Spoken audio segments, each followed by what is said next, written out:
Feeding, c'est un projet important pour la coopérative et pour les adhérents parce qu'en fait, c'est issu de 10 années de recherche.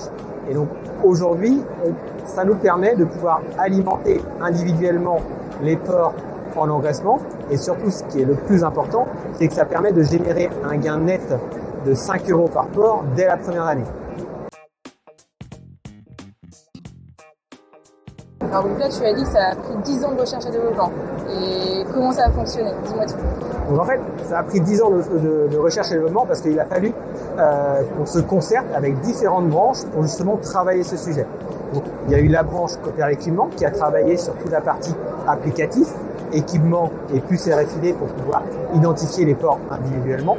Et la branche nutrition pour pouvoir en fait développer un algorithme pour produire les besoins nutritionnels de chaque porc.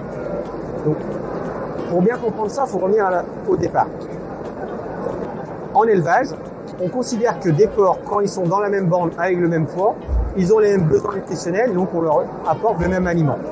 Et en fait, c'est faux parce que au sein d'une même bande, on a des porcs avec des consommations différentes, des potentiels de croissance différents, et donc leurs besoins nutritionnels sont très différents. Dans ce concept Iris Feeding, justement, on va chercher à alimenter chaque porc avec juste ce dont il a besoin d'un point de vue nutriments.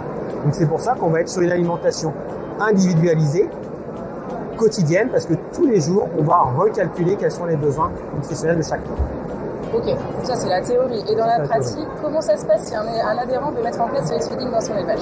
Donc concrètement, dans la pratique, en fait, ce qu'on va faire, c'est qu'on va proposer une solution globale où on va apporter une station d'alimentation associée à une application qui va héberger l'algorithme. Et donc, l'algorithme, tous les jours, va analyser la consommation et la croissance des porcs de façon à prédire les performances sur les jours suivants.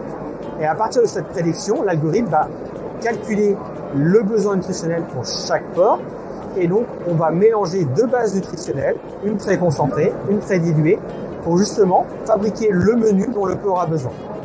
Donc, un éleveur qui a 2000 places d'engraissement, finalement, il va fabriquer, grâce à cette solution Iris Feeding, 2000 menus tous les jours pour répondre aux besoins nutritionnels de chaque porc.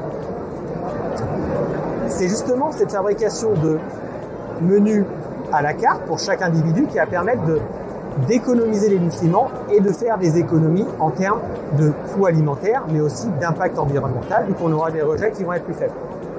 Donc si je vais encore plus concrètement, si on prend 2 cochons qui font 60 kg, un cochon avec un potentiel de croissance qui est très bon, mais qui consomme très peu d'aliments, lui finalement son menu va être très concentré.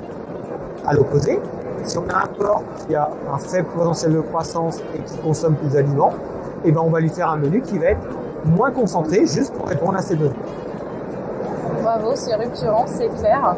Demain, on ira voir Olivier pour qu'il puisse nous présenter la station qui va héberger l'algorithme et les bases nutritionnelles de Coopère Nutrition. Merci beaucoup, Olivier. Bonne continuation.